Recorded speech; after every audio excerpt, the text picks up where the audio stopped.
दोस्तों नमस्कार। BCW channel में आपका स्वागत है। हमने जो YouTube पे एक PT स्पेशल कोर्स स्टार्ट किया है उसका यह नेक्स्ट लेक्चर है। इसमें हम देखेंगे मॉडर्न हिस्ट्री ऑफ इंडिया।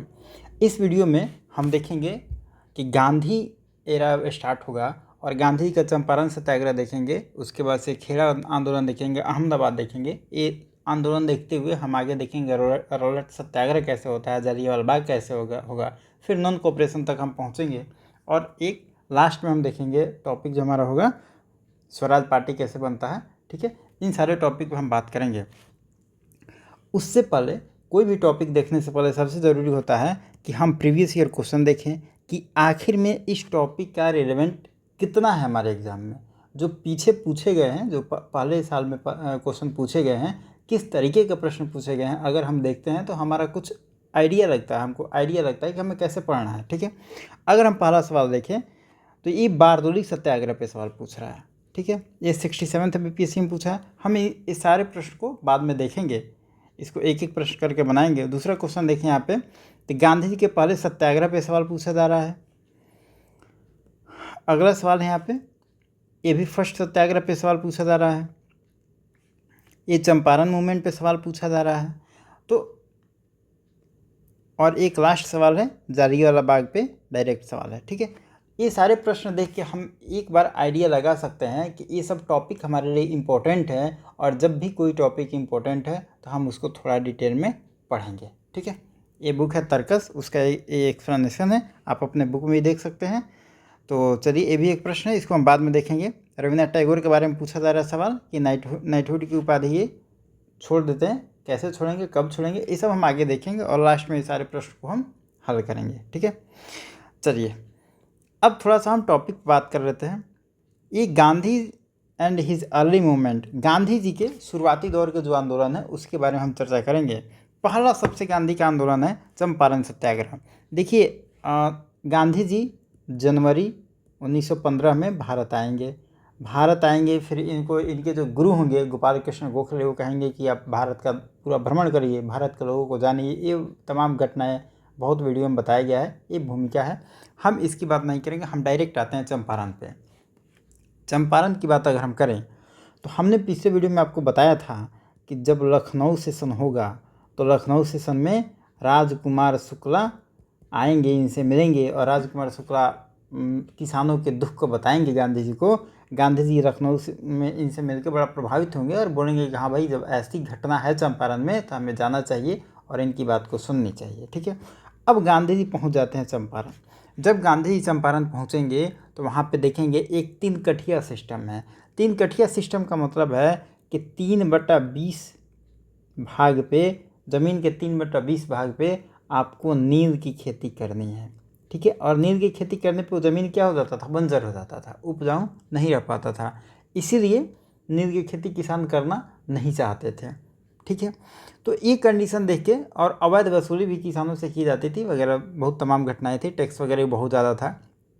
ये जब गांधी जी वहाँ पहुँचेंगे तो पाएंगे कि गांधी जब चंपारण पहुँचेंगे तो वहाँ का कमिश्नर इनको आदेश देगा, कहेगा कि आप यहाँ से चले जाइए। लेकिन गांधी जी उस कमिश्नर के आदेश को नहीं मानेंगे और बाद में चंपारण सत्याग्रह पे गांधी आंदोलन करेंगे किसानों के साथ और यहाँ के कमिश्नर को झुकना पड़ेगा और एक कमेटी बनाई जाएगी। कमेटी का नाम होगा FG सलाई। इनके नेतृत्व में एक कमेटी बनेगा और इस कमेटी में गांधी जी भी एक सदस्य के रूप में होंगे। ठीक है, और यह जो कमेटी अपना एक निर्णय देगा तो उसमें कहेगा कि आपने अब तक जो अवैध वसूली किया है उसका कम से कम 25% आप किसानों को लौटाइए। ठीक है, इस कमेटी में मेंबर कौन होंगे? चेयरमैन होंगे FG सलाई, उसमें एक मेंबर होंगे गांधी जी। ठीक है, और इस आंदोलन में इनको साथ में समर्थन कौन कर रहा है? यहाँ पे राजेंद्र प्रसाद इनको समर्थन कर रहे हैं, मतलब साथ दे रहे हैं। महादेव देसाई है, ब्रिज किशोर प्रसाद है, नरहरि पारिक है। इन नेताओं का यहाँ पे योगदान रहेगा। आपसे एग्जाम में पूछा भी जा सकता है कि गांधी जब चंपारण सत्याग्रह कर रहे थे तो इनके साथ में कौन कौन नेता थे, तो आप याद रखेंगे महादेव देसाई, ब्रिज किशोर प्रसाद, नरहरि पारिक। ठीक है, और भी नेता थे लेकिन ये जो हेड है इनको आप याद रखेंगे। और कहा जाता है पहला सत्याग्रह गांधी का यही था, चंपारण सत्याग्रह। ठीक है, कब हुआ? 1917 में। ये डेट तो आप भूलेंगे नहीं कभी, सबको याद ही होगा। अब चलिए अहमदाबाद सत्याग्रह के बारे में देख लेते हैं। अहमदाबाद सत्याग्रह पे सवाल पूछा जाता है कई बार, बीपीएससी में पूछा है सवाल इस पर। अहमदाबाद सत्याग्रह की अगर हम बात करें तो ये होता है मजदूर, एक मिल था, मजदूर मिल था, मतलब मिल था जहाँ पे मजदूर लोग काम करते थे, वहीं मजदूर स्ट्राइक करते हैं। तो अहमदाबाद मिल में ऐसा हुआ कि यहाँ पे आप देखेंगे अहमदाबाद शहर में आप देखेंगे प्लेग फैल गया। जब प्लेग फैला तो यहाँ पे जो मिल मालिक थे वो मजदूरों को वादा किए कि हम आपको बोनस देंगे। बोनस कितना देंगे? 50% देंगे। लेकिन जब प्लेग ख़त्म हो गया तो पाया गया कि यहाँ के जो मिल मालिक थे वो 50% जो बोनस बोले थे वो बोनस नहीं दे पा रहे हैं।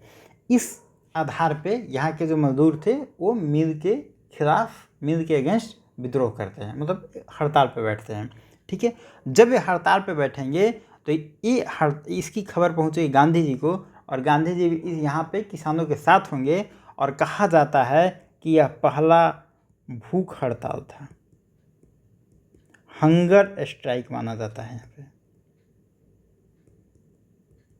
पहला हंगर स्ट्राइक किसको माना जाता है? भूख हड़ताल माना जाता है। किसको? अहमदाबाद मिल स्ट्राइक को माना जाता है। और गांधी जी जाएंगे और यहाँ मजदूरों का समर्थन करेंगे। और ये भी एक फैक्ट यहाँ पे आता है कि अम्बालाल साराभाई,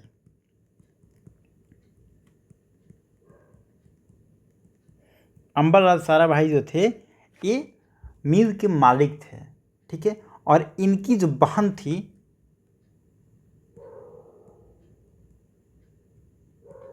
अनुसुईया बेन, ये गांधी के साथ में आंदोलन कर रही थी। ठीक है, अम्बालाल साराभाई मिल के मालिक थे, मतलब जो फाउंडर लोग होते हैं उनमें से एक शामिल थे, बोर्ड में शामिल थे। लेकिन इनकी बहन अनुसुईया बेन थी जो कि किसानों के साथ थी, मिल मालिकों के खिलाफ थी और गांधी जी का समर्थन कर रही थी। ठीक है, ये सब कुछ फैक्ट है। बाद में कमेटी बना, एक ट्रिब्यूनल बनाया गया जो बाद में अपना डिसीजन लेती है, ट्रिब्यूनल अपना डिसीजन देती है। और उसमें कहा गया कि 50% तो नहीं लेकिन 35% आप बोनस मजदूरों को देंगे। इस आधार पे मान लिया गया कि आंदोलन ख़त्म हो गया। ठीक है, तो 50% जो वादा किया गया था वो वादा को 50% नहीं करके बाद में 35% दिया गया और इसके बाद ये आंदोलन ख़त्म हो गया। तो अहमदाबाद मिल स्ट्राइक यहीं है, ये सब फैक्ट कुछ याद रखेंगे। पहला हंगर स्ट्राइक यहीं था। ठीक है, अम्बालाल साराभाई इसके मालिक थे और इनकी बहन अनुसुईया बेग थी जो गांधी का समर्थन कर रही थी। ये सब फैक्ट एग्जाम में पूछा जा सकता है। अगला टॉपिक की बात करें, यह खेड़ा सत्याग्रह। खेड़ा सत्याग्रह की बात करें, गुजरात की घटना है। खेड़ा में क्या हुआ कि ये भी गुजरात है। यहाँ पे हम देखते हैं कि किसानों का फसल खराब हो गया। फसल खराब हो गया तब क्या इसका इम्पैक्ट क्या होगा? आप टैक्स कहाँ से दे पाइएगा? तो फसल ही नहीं है तो टैक्स कहाँ से दे पाइएगा? ठीक है, अब टैक्स किसान नहीं दे सकते हैं, लेकिन अंग्रेज लगे पड़े थे कि नहीं आपको टैक्स देना ही देना है। अब इस कस्म में क्या होगा? विरोध होगा, आंदोलन होगा, प्रदर्शन होगा, धरना होगा, यही तो हो सकता है। हम देखते हैं कि इस समय एक गुजरात सभा है, गुजरात सभा, और साथ में गोखले का हमने पिछले वीडियो में बताया था सर्वेंट ऑफ इंडिया सोसाइटी। ठीक है, ये किसका था? गोखले का। ये दोनों ऑर्गेनाइजेशन जो हैं, ये दोनों ऑर्गेनाइजेशन अपने मन से इस खेड़ा सत्याग्रह का समर्थन करते हैं, मतलब किसानों का समर्थन करते हैं। ठीक है, कि टैक्स फसल नहीं हुआ है तो आप टैक्स नहीं दे सकते हैं, लगान नहीं देने का ये लोग विरोध करते हैं कि हम लगान नहीं देंगे। ठीक है, गुजरात सभा और सर्वेंट ऑफ इंडिया सोसाइटी जो गोखले का है, ये दोनों किसानों का यहाँ पे समर्थन करते हैं। बाद में गांधी जी सत्याग्रह से, इस आंदोलन से जुड़ते हैं। जब गांधी जी जुड़ेंगे तो यहाँ पे भी एक कमेटी बनाया जाएगा, और कमेटी बनाया जाएगा तो कमेटी का रिपोर्ट आएगा कि फसल तो खराब हुई है, टैक्स नहीं दे सकते हैं, लेकिन जो देने में सक्षम है, जो किसान टैक्स देने में सक्षम है वो टैक्स दे सकते हैं, जो सक्षम नहीं है उनकी माफ़ की जानी चाहिए। यह कमेटी के एक अपना रिपोर्ट होता है। और इस पूरे आंदोलन में देखेंगे तो जो वल्लभ भाई पटेल हैं, वल्लभ भाई पटेल ने या गांधी के साथ रहेंगे, ठीक है। और यहाँ से वल्लभ भाई पटेल पे सवाल बनता भी है कि किस आंदोलन में नेतृत्व वल्लभ भाई पटेल करते हैं, तो वह है खेड़ा आंदोलन। अब देखिए यहाँ पे आप एक प्रश्न पूछा है, हमेशा कई बार पूछा है कि एक है सत्याग्रह,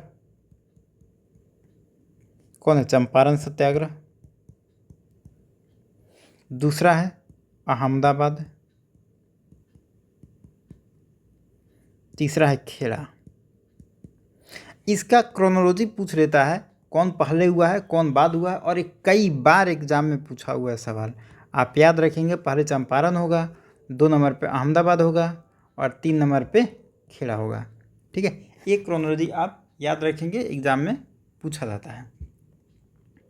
अब चलिए थोड़ा रॉलेट एक्ट की हम बात कर लेते हैं, क्या है, और जालियांवाला बाग क्या है, इन दोनों से क्या वास्ता है।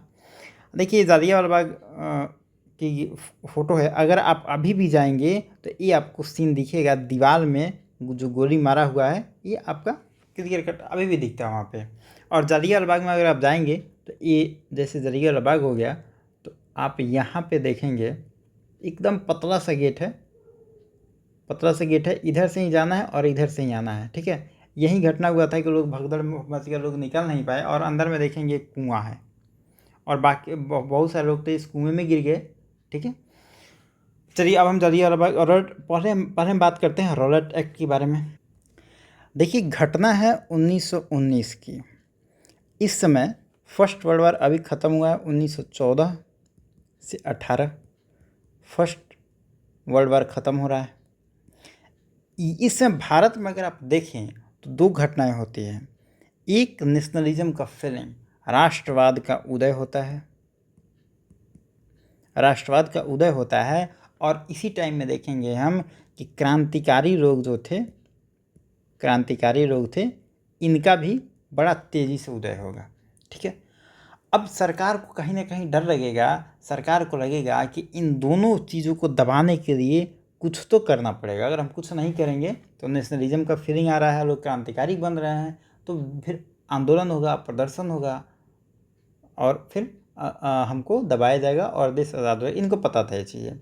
ये करने के लिए सर सिडनी रॉलेट है, इनकी अध्यक्षता में एक कमेटी बनता है, उसका नाम है सेडिशन कमेटी, सेडिशन समिति कह सकते हैं, समिति। इसका काम में है, सेडिशन समिति के काम में है कि यह समिति यह जांच कर रही थी कि भारत में क्रांतिकारी आंदोलन से संबंध रखने वाले जो लोग हैं वो कहाँ तक संलिप्त हैं, उनको कैसे कंट्रोल किया जाए और नेशनलिज्म के फीलिंग को कैसे दबाया जाए, ठीक है। इन दोनों को कमज़ोर करने के लिए एक सेडिशन समिति बनती है, और इस समिति ने अपनी एक रिपोर्ट दी। उस रिपोर्ट पर एक बताया, उन्होंने सुझाव दिया कि क्रांतिकारी अराजकता अधिनियम पास किया जाए, एक रॉलेट एक्ट पास किया जाए, जो कि 1919 में पास किया गया। एक एक्ट ऐसा पास किया जाए जिसके तहत हम किसी भी व्यक्ति को पकड़ के जेल में डाल दें, और उस पर हम जैसे चाहें आरोप लगा दें, और साबित करने का मतलब कहा जाता है कि बिना दलील के आप अपना विरोध में दलील भी अपने, आपको कोई पकड़ के अगर जेल में डाल दिया, ना आप अपील कर सकते हैं, ना आप दलील दे सकते हैं, ना विरोध कर सकते हैं, ठीक है, कुछ भी नहीं कर सकते हैं। इस आधार पे यह कानून बनाया गया जिसे हम कहते हैं रॉलेट एक्ट, ठीक है, 1919 में आया। अब देखिए जब यह आया तो इस एक्ट में क्लियर कट कहा गया कि सरकार को यह पावर है कि वह किसी भी व्यक्ति पर अदालत में मुकदमा चला सकती है। कोई व्यक्ति हो, एक्स व्यक्ति को पकड़ के इस पे हम अदालत में मुकदमा चला सकते हैं, साथ में दंड दिए बिना जेल में बंद कर सकते हैं। मतलब कुछ जजमेंट हुआ नहीं है, फिर भी हम आपको जेल में रख सकते हैं, और इसके लिए आपको अपील करने का और दलील करने का कहीं भी गुंजाइश नहीं है। साथ में भी कहा गया कि अगर राजद्रोह का संदेह मात्र भी हो, राजद्रोह इतना घटिया कानून है, कहा गया कि अगर आपको इसका मात्र संदेह भी हो तो इस आधार पे आप पे मुकदमा चलाया जा सकता है, और मुकदमा चला के आपको 2 साल तक जेल में रखा जा सकता है, सिर्फ संदेह मात्र से। आप अगर आपने कुछ किया हो तब तो ज़्यादा ही सज़ा होगा, लेकिन संदेह होगा उस आधार पे भी 2 साल तक आपको जेल में रखा जा सकता है, या किसी स्थान पर आपको नज़रबंद किया जा सकता है। मतलब इस एक्ट के इस एक्ट से सरकार को इतनी पावर मिल गई कि जिसको चाहे वो जेल में रख सकती है या कैद में रख सकती है या नज़रबंद कर सकती है। मतलब यह एक खुला छूट था कि हम जैसे चाहें देश को या भारत को चला सकते हैं। अब एक्ट में जब आया तो इसका विरोध हुआ।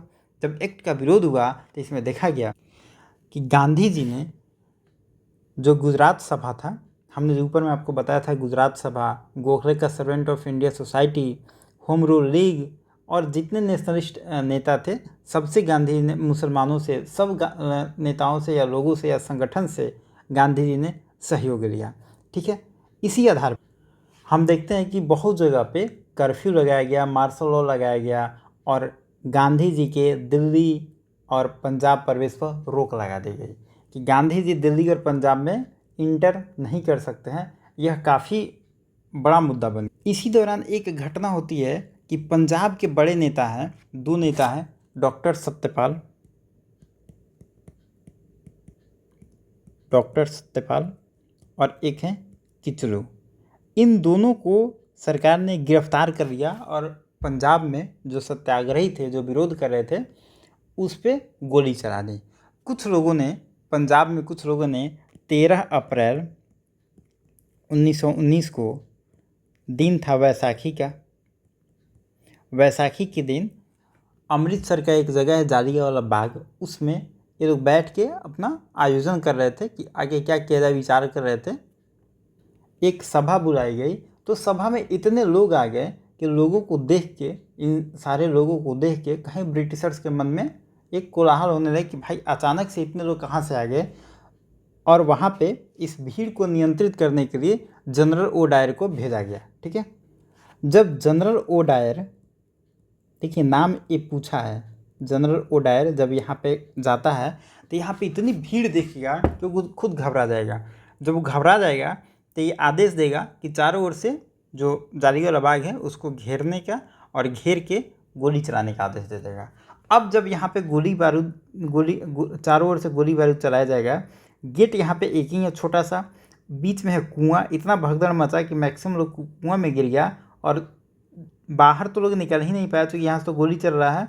तो जो लोग था एक के ऊपर कुचल के या कुएं में गिर के, मतलब जितने लोगों की गोली से मौत हुई उससे ज़्यादा लोग भगदड़ से मौत हो गए। ठीक है, हालांकि सरकारी रिपोर्ट यह बताती है कि 376 लोगों की मृत्यु हुई, जबकि ये कहा जाता है कि यह रिपोर्ट वास्तविक रिपोर्ट से काफ़ी कम है, हज़ारों से ज़्यादा लोगों की मृत्यु हुई ऐसा कहा जाता है, लेकिन सरकारी रिपोर्ट 376 ही बताती है। अगर एग्ज़ाम में पूछा जाए तो आप 376 ही टिक मारेंगे। ठीक है, इस घटना को देख के काफ़ी लोग घबरा गए, मतलब ये तो बहुत नृशंस हत्या टाइप घटना था।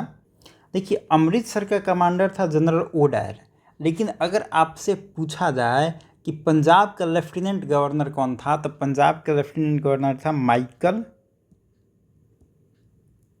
O Dyer.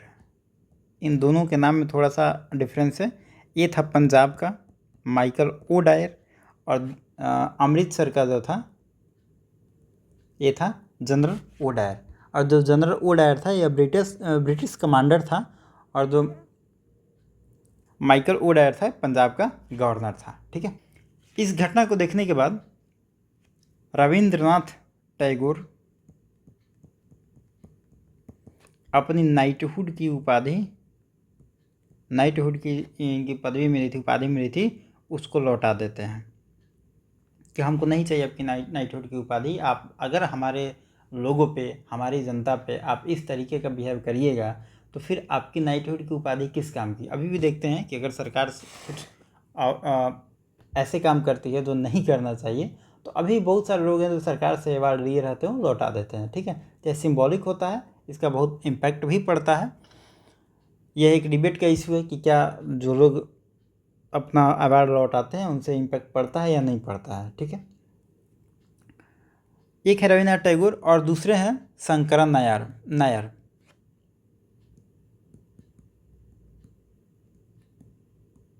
शंकरन नायर एक गवर्नर जनरल का कार्यकारिणी परिषद में ये सदस्य थे। ये कार्यकारिणी परिषद की सदस्यता से इस्तीफा दे देते हैं। ठीक है, ये दोनों लोगों पे प्रश्न हमेशा बना हुआ है, आप इसको याद रखेंगे। ठीक है, चलिए आगे चलिए, थोड़ा सा इसमें और हम देख लेते हैं। ये जो जनरल डायर है, जब यह घटना हुआ तब इसको सज़ा से मुक्त कर दिया गया, इसको यहाँ से सस्पेंड कर दिया गया और इसको यहाँ से इंग्लैंड भेज दिया गया। जब इसको इंग्लैंड भेजा गया तो वहाँ के जो हाउस ऑफ लॉर्ड्स हैं और हाउस ऑफ कॉमन्स हैं, मतलब आप कह सकते हैं लोकसभा और राज्यसभा जो है, वह वहाँ पे भाषण दिया, दोनों पे, मतलब लोकसभा और राज्यसभा दोनों में यह जनरल डायर जाके भाषण देता है। और जब भाषण देगा तो लोग इसको बड़ा पसंद करेंगे और कहा जाता है ब्रिटिश का शेर। इसको ब्रिटिश का शेर कहा गया। ठीक है, लेकिन इस पे एक कमेटी भी बनता है, भारत में कमेटी बनेगा इस पे, इसका नाम होगा हंटर कमीशन। ये अंग्रेजों द्वारा बनाया जाएगा हंटर कमीशन, और ये हंटर कमीशन इसको कुछ भी दंड नहीं देगा, मानवीय भूल के आधार पे इसको माफ़ कर देगा। ठीक है, तो हंटर कमीशन से इसको कोई गलती नहीं होती, मानना है कि हंटर कमीशन का मानता है कि ये जो भी हुआ मानवीय भूल था। लेकिन कांग्रेस यहाँ पे चुप नहीं बैठेगी, और कांग्रेस का अगर हम बात करें तो कांग्रेस एक कमेटी बनाएगी, उसका नाम था तहकीकात कमेटी। तहकीकात कमेटी, इस कमेटी के अध्यक्ष कौन थे? मदन मोहन मालवीय। ये तहकीकात कमेटी के अध्यक्ष थे, और साथ में इनके और सदस्य जो थे वो थे गांधी जी, मोतीलाल नेहरू, सी आर दास, अब्बास तैयब जी, एम आर जयकर। ये लोग थे तहकीकात कमेटी में। ये बहुत ही इंपॉर्टेंट है तहकीकात कमेटी, शायद आपसे पूछा जा सकता है। ठीक है,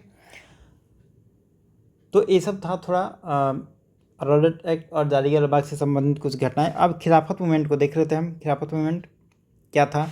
ये है गांधी जी और ये है शौकत अली, ये दोनों अली ब्रदर्स हैं।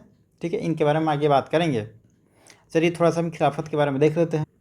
देखिए, टर्की का जो मुसलमान है, टर्की का जो मुसलमान है, ये अपने आप को खलीफा मानता था, और पूरे दुनिया में इसकी एक साख थी। खासकर भारत के मुसलमान तुर्की के मुसलमान को इस्लाम का सबसे बड़ा एक सिंबॉलिक रूप से खलीफा मानते थे, और सिंबॉलिक रूप से सबसे श्रेष्ठ मानते थे। तो भारत के मुसलमानों से अगर देखा जाए तो टर्की के खलीफा का कुछ गलत होना ये इनके ईगो को हर्ट करता था। ठीक है, क्योंकि ये तुर्की के जो खलीफा थे उनको अपना श्रेष्ठ मानते थे। और अगर हम फर्स्ट वर्ल्ड वार की बात करें तो फर्स्ट वर्ल्ड वार में अगर हम देखें कि जो टर्की है ना, वो एलाइज कंट्री जो था उसके अगेंस्ट में लड़ रहा है। ठीक है, और ब्रिटिशर्स यह भारत के मुसलमानों को वचन दिए हैं कि तुर्की को हम कुछ नहीं करेंगे, फर्स्ट वर्ल्ड वार के बाद हम तुर्की को कुछ भी नहीं करेंगे। लेकिन जब फर्स्ट वर्ल्ड वार ख़त्म होता है तो 1918-19 के, खासकर 1919 के टाइम में जो टर्की का जो मुसलमानों का खलीफा होगा, खासकर टर्की का विघटन कर देंगे और खलीफा को उसके पद से हटा देंगे। अब जब ये घटना होगी, यह घटना भारत के मुसलमानों को बड़ा ख़राब लगेगा, और इसका टर्की का रिएक्शन आपको इंडिया में देखने को मिलेगा। इंडिया के मुसलमान आंदोलन करने लगेंगे, धरना प्रदर्शन करने लगेंगे। यह बात अंग्रेज़ों को कहीं ना कहीं बुरा लगेगा। और भारत में इस आंदोलन को चलाएगा कौन? 1919 की बात करें, चलाएंगे मोहम्मद अली, शौकत अली। मोहम्मद अली, ये जो दोनों भाई हैं, मोहम्मद अली और शौकत अली, ठीक है, अली ब्रदर्स हैं, ये दोनों चलाएंगे। साथ में इनके रहेंगे अबुल कलाम आज़ाद, हसरत मोहानी, और जो भी मुस्लिम लीडर उस समय के होंगे, ये सारे भारत में मुस्लिमों के लीडर रहेंगे, और ये खिलाफत मूवमेंट को यहाँ पे स्टार्ट करेंगे। ठीक है, यही इसी टाइम हम देखेंगे मोहम्मद अली और शौकत अली ने एक मैगजीन निकालेंगे, इसका नाम होगा कॉमरेड। आपसे पूछा जा सकता है कॉमरेड मैगजीन कब आया था? खिलाफत मूवमेंट के टाइम में आया था। किसके द्वारा लाया गया था? मोहम्मद अली और शौकत अली अपने मैगजीन था इनका कॉमरेड, उसी में ये सब बातों का प्रचार प्रसार करते थे। इस आंदोलन को चलाने के लिए खिलाफत कमेटी बनाई गई। एक बना खिलाफत कमेटी।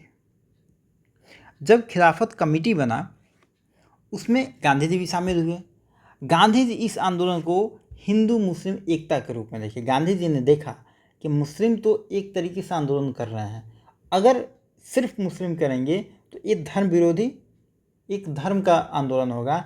लेकिन गांधी चाहते हैं कि हम एक तो मुस्लिम तो यहाँ पे आंदोलन कर ही रहे हैं, अगर हम हिंदू को भी जोड़ देते हैं और दोनों को हम फ्रीडम स्ट्रगल से जोड़ देते हैं तो कहीं ना कहीं यह जो आंदोलन होगा यह अंग्रेज़ों के खिलाफ, मतलब ईस्ट इंडिया कंपनी के खिलाफ हो जाएगा।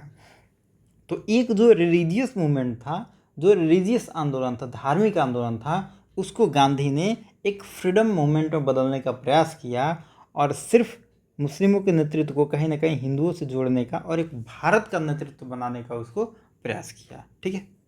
इसी बीच हम देखेंगे 1920 में अहमदाबाद नहीं,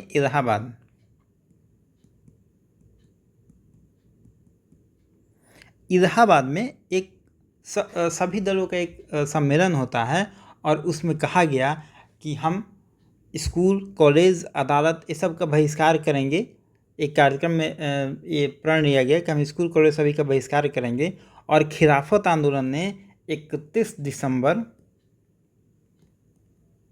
21 अगस्त है, यहाँ पे दिसंबर नहीं, ये अगस्त महीना है, 1920 को जो भी नेतृत्व है असहयोग आंदोलन का आरंभ किया और इसी टाइम में असहयोग और खिलाफत दोनों का नेतृत्व गांधी को मिल गया। अब गांधी क्या करते हैं कि असहयोग और खिलाफत दोनों को मर्ज करते हैं और एक राष्ट्रीय मूवमेंट, नेशनल मूवमेंट स्टार्ट करते हैं। हालांकि असहयोग आंदोलन चलाने के अगर हम कुछ पहले देखें, अच्छा हम इसको बाद में देखेंगे थोड़ा सा, चलिए हम असहयोग आंदोलन को थोड़ा सा देख लेते हैं। सबसे पहले हम देखेंगे असहयोग आंदोलन का कारण क्या था। अगर हम इसके कारण की बात करें, 2-3 इम्पोर्टेंट कारण है असहयोग आंदोलन का। सबसे पहला कारण है जो अंग्रेज़ों का दमन करने वाला जो पॉलिसी था, जैसे हम कह सकते हैं रॉलेट एक्ट, सबसे पहला घटना था रॉलेट एक्ट। इसी के आधार पे गांधी जी ने आंदोलन शुरू किया। दूसरा सबसे बड़ा घटना था जालियांवाला बाग। जालियांवाला बाग एक सबसे दुखद घटना हुई और इसका जो कमेटी बना, कमेटी भी अपने रिपोर्ट में कुछ सज़ा नहीं देती है उसको। और दूसरी बात है कि लोगों में एक भारी रोष था, तो उसके आधार पे आंदोलन करना ज़रूरी हो गया था। तीसरा बात करें खिलाफत का मुद्दा, खिलाफत आंदोलन भी एक सबसे बड़ा मुद्दा के रूप में उभरता है। ठीक है। ये सारे मुद्दा जब आपस में जुड़ते हैं तो कहीं ना कहीं गांधी के पास या भारत के जो भी लीडर थे इनके पास एक ही नेतृत्व, एक ही ऑप्शन बचता है कि आप आंदोलन करें और सब मुद्दाओं को एक मेरे खिलाफत जो एक मुस्लिम आंदोलन था, इसको गांधी जी असहयोग से जोड़ते हैं और यहाँ पे यह एक नेशनल मूवमेंट क्रिएट करने का प्रयास करेंगे, सफल प्रयास करेंगे। अब असहयोग आंदोलन का कार्यक्रम क्या हुआ, जब ये गांधी लीड कर रहे हैं, इसको गांधी नेतृत्व कर रहे हैं, तो असहयोग आंदोलन के कार्यक्रम क्या तय करते हैं। ये कहेंगे कि सभी लोग सरकारी शिक्षा संस्थाओं का बहिष्कार कर दें। आप स्कूल नहीं जाएंगे, जो लोग काम करते हैं वो लोग ऑफिस नहीं जाएंगे, जो लोग क्या कहते हैं कोर्ट कचहरी में काम करते हैं वो लोग कोर्ट कचहरी करना बंद कर देंगे, सरकारी अदालतों का बहिष्कार करेंगे, विदेशी कपड़ों का बहिष्कार कर देंगे।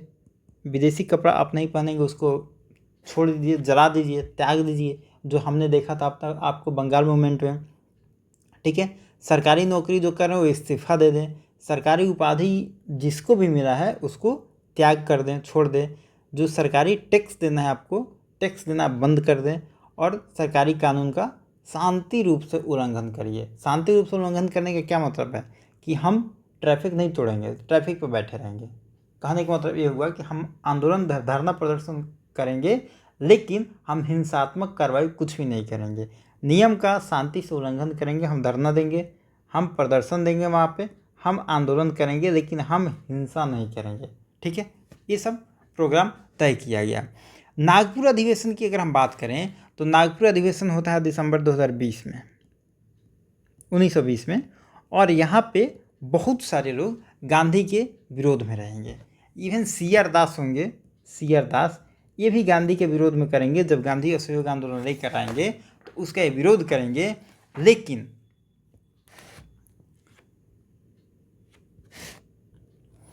लेकिन सी आर दास वही व्यक्ति होंगे जो फिर गांधी के समर्थन में आ जाएंगे और गांधी के प्रस्ताव को यहीं आगे बढ़ाएंगे।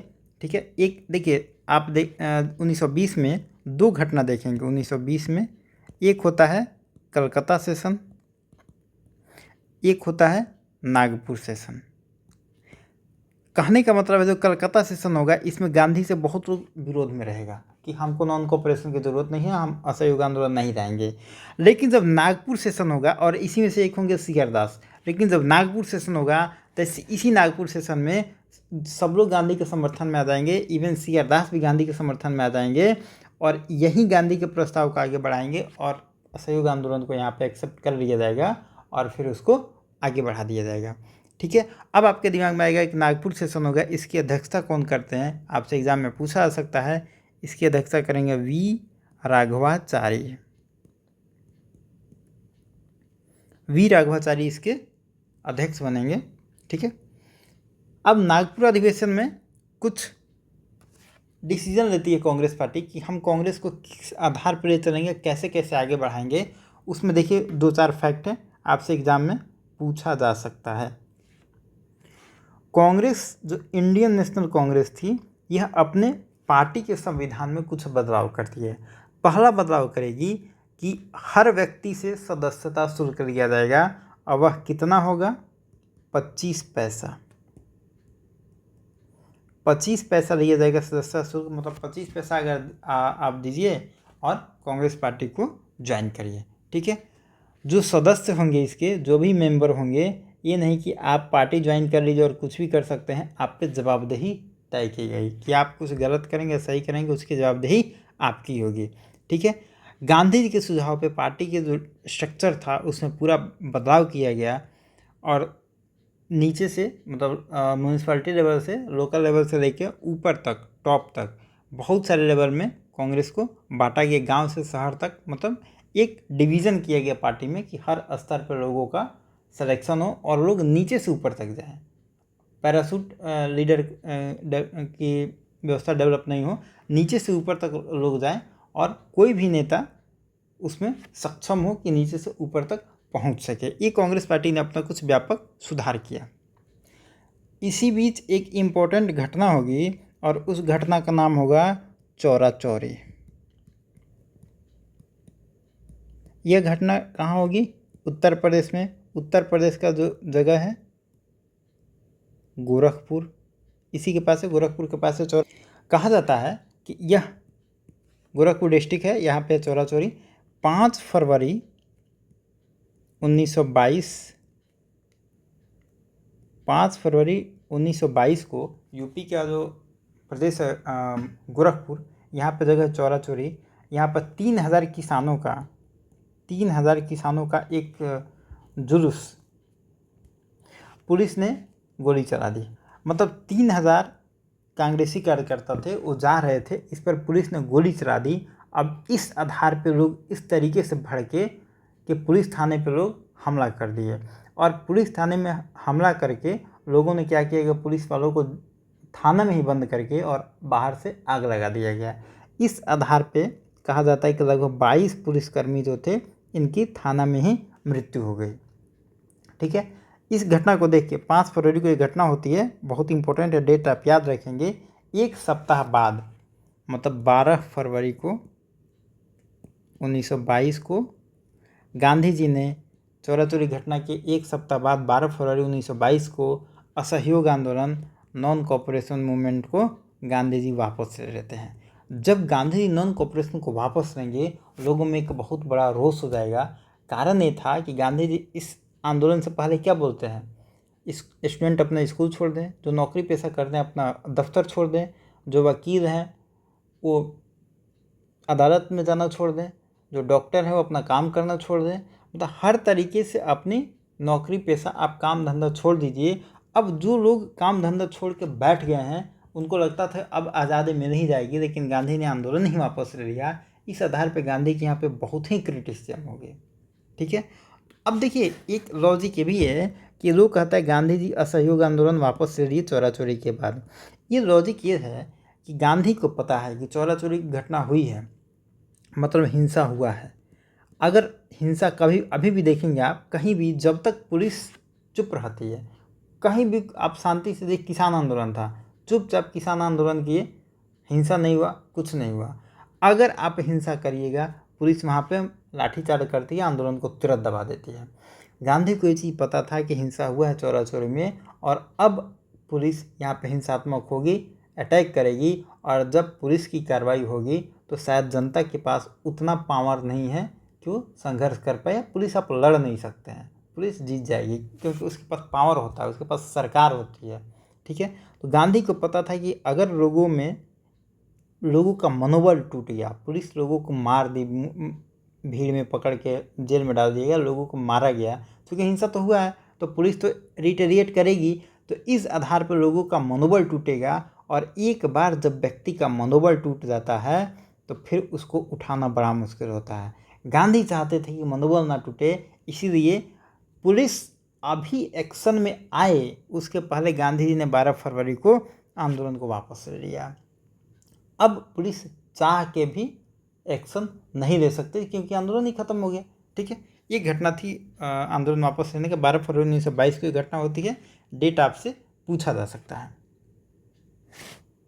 जब असहयोग आंदोलन गांधी वापस लेते हैं तो गांधी की बहुत क्रिटिसिज्म होगा, वहाँ पे गांधी जी का क्रिटिसिज्म बहुत ज़्यादा होगा। और इस दौरान आप देखेंगे जो इंडियन नेशनल कांग्रेस है ये 2 भागों में टूट जाएगा। एक भाग इसके होंगे प्रो चेंजर,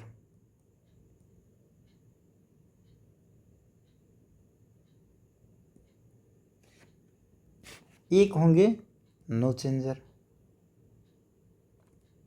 मतलब एक कहेंगे कि हम परिवर्तन समर्थक हैं, हम परिवर्तन चाहते हैं, मतलब समाज में हमेशा परिवर्तन होना चाहिए। एक कहेंगे नहीं, हम परिवर्तन नहीं चाहते हैं, मतलब परिवर्तन विरोधी हैं। ठीक है, अब देखिए प्रो चेंजर में कौन कौन से लोग हैं। इसमें है सी आर दास, दूसरा है मोतीलाल नेहरू, ये सी आर दास, ये है मोतीलाल नेहरू, ये जवाहरलाल नेहरू के पिता हैं। ठीक है, एक है सुभाष चंद्र बोस, ये प्रो चेंजर है, ये सुधार चाह रहे हैं। दूसरे हैं नो चेंजर, परिवर्तन के विरोधी हैं। ये कहेंगे कि देखिए चुनाव नहीं लड़ना है, रचनात्मक कार्य करना है। ठीक है, चुनाव लड़ने के खिलाफ थे तथा ये रचनात्मक कार्य करते थे। जैसे इनका कहना था कि हरिजन सुधार करिए, हरिजन सुधार करिए, चरखा पे ध्यान दीजिए, खादी पर आप ध्यान दीजिए, ये सब कुछ एक्टिविटी आप करिए। इसमें कौन है, राजेंद्र प्रसाद,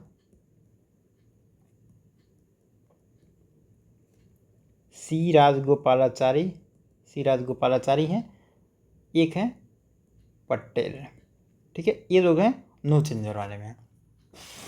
दिसंबर 1922 की बात करें, इंडियन नेशनल कांग्रेस का अधिवेशन होगा और इसमें अध्यक्ष किसको बनाया जाएगा, सी आर दास। सी आर दास इसके अध्यक्ष बनेंगे और ये सी आर दास जो चुनाव लड़ने के समर्थक हैं। ठीक है, ये कांग्रेस से चाहते हैं कि इजाज़त मिल जाए कि मतलब एक प्रस्ताव पास हो जाए कि हम लोग चुनाव लड़ सकते हैं, लेकिन प्रस्ताव रखा गया लेकिन यह पारित नहीं हो पाया। अध्यक्ष ही प्रस्ताव रखते हैं और पारित नहीं होता है। इस आधार पर सी आर दास अध्यक्ष पद से इस्तीफा दे देते हैं और यह जनवरी 1923 में ये खिलाफत स्वराज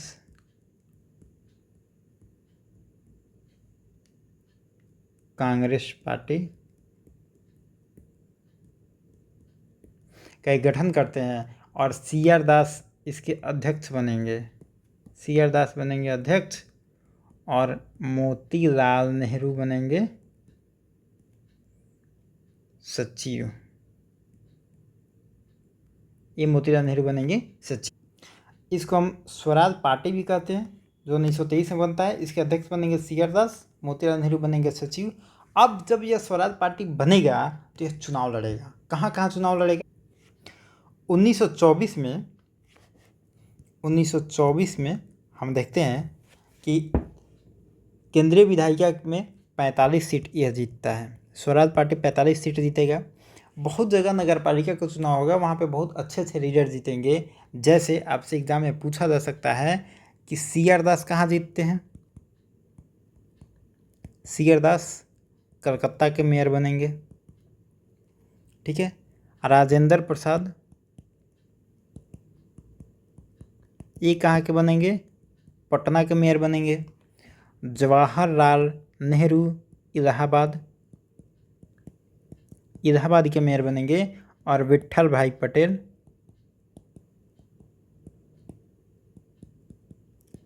पटेल बनेंगे अहमदाबाद के।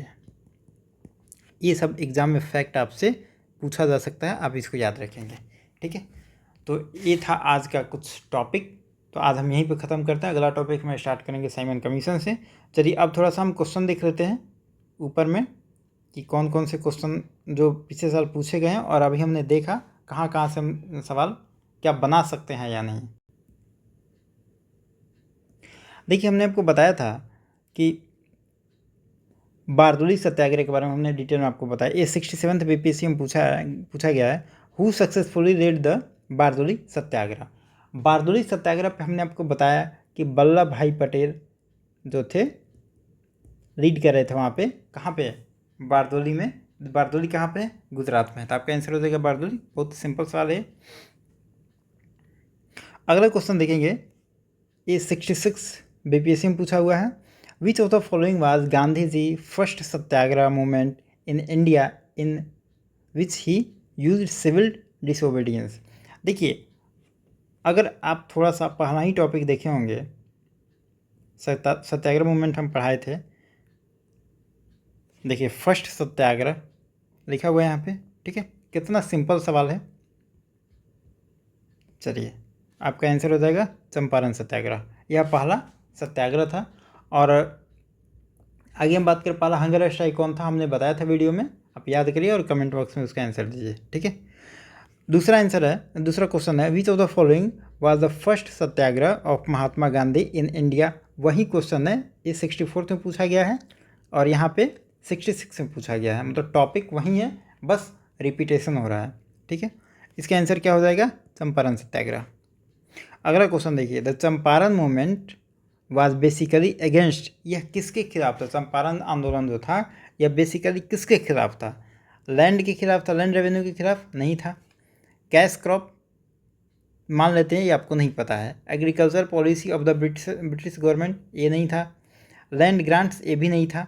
मतलब जो कैश क्रॉप मतलब नील की खेती थी उसी के खिलाफ था ना, जो 3/20 भाग पे नील की खेती की जाती थी, ठीक है। तो आपका आंसर हो जाएगा यहाँ पे बी, ठीक है। अगला क्वेश्चन देखिए, the Jallianwala Bagh massacre happened in the context of which Gandhian satyagraha. ये 64th BPSC में आपसे पूछा हुआ सवाल है। जालियांवाला बाग जो घटना होती है गांधी जी के किस सत्याग्रह के संदर्भ में होती है? मतलब आपसे ये पूछा जा रहा है कि किस सत्याग्रह के, गांधी जी के किस आंदोलन के संदर्भ में जालियांवाला बाग घटना होती है। तो क्या स्वदेशी कब हुआ था? 1905 में। और जालियांवाला बाग कब होता है? 1913 में, सॉरी 1919 में। तो ये कोई संबंध है दोनों का? बिल्कुल नहीं है, ये आपका गलत हो जाएगा। बारदोली तो बहुत बाद में होता है, ठीक है। इंडिविजुअल सत्याग्रह तो और बाद में होता है, तो ये दोनों का कोई मतलब नहीं। आपका आंसर हो जाएगा रॉलेट सत्याग्रह। हमने आपको साथ ही में बताया था रॉलेट सत्याग्रह और जालियांवाला बाग, ठीक है। दोनों घटना साथ ही बताया था, इसी से रिलेटेड है। बहुत सिंपल सवाल है, ठीक है। एक अगला सवाल है, Rabindranath Tagore give up the knighthood because of, A 65th BPSC में पूछा हुआ है। रविन्द्रनाथ टैगोर नाइटहुड की उपाधि छोड़ देते हैं, कारण क्या है इसमें? अब देखिए, मानते हैं ये सवाल आपको नहीं पता है, आप एक काम करें, दिमाग लगाइए। The brutal suppression of the civil disobedience movement, क्या सिविल डिसोबीडियंस मूवमेंट के बाद रविन्द्रनाथ टैगोर अपना त्याग करते हैं नाइटहुड की उपाधि? नहीं करते, ये ऑप्शन ही गलत है। The execution of Bhagat Singh, क्या भगत सिंह से कोई संबंध है इन बातों का बिल्कुल संबंध नहीं है। अगला टॉपिक देखिए, जालियांवाला बाग ट्रेजेडी। जालियांवाला बाग के बाद ही यह अपने नाइटहुड की उपाधि देते हैं। मान लेते हैं आपको नहीं पता है। चौरा चौरी इंसिडेंट, चौरा चौरी तो बाद में होती है ना, फरवरी 1922 में होती है, जबकि नाइटहुड की उपाधि यह पहले छोड़ देते हैं। तो ये भी घटना आपसे नहीं होगा, तो आपका आंसर सी हो जाएगा। तो कभी कभी जब आपको आंसर नहीं पता हो तो चारों ऑप्शन को पढ़िए, आप देखेंगे कि कहीं ना कहीं आंसर उसी में आपको मिल जाएगा। ठीक है, तो ये कुछ क्वेश्चन था जो आपसे एग्जाम में हमेशा 64th हो, 65th हो, 66 हो, 67 या 68 में पूछा गया हो। ठीक है, तो यह जो टॉपिक हमने बताया आप NCERT से ही पढ़ सकते हैं। NCERT, चूँकि अब BPSC NCERT बेस्ड ही क्वेश्चन बना रहा है, तो NCERT में अगर आप पढ़ने जाएंगे तो क्लास 8, 10 और 12 यह जो टॉपिक था ये तीनों क्लास में आपको मिलेगा। तो तीनों क्लास का अगर NCERT आप पढ़ेंगे तो ये टॉपिक आपका कंप्लीट हो जाएगा। बाकी चलिए मिलते हैं नेक्स्ट वीडियो में, और नेक्स्ट वीडियो में स्टार्ट करेंगे साइमन कमीशन के आगे की घटना।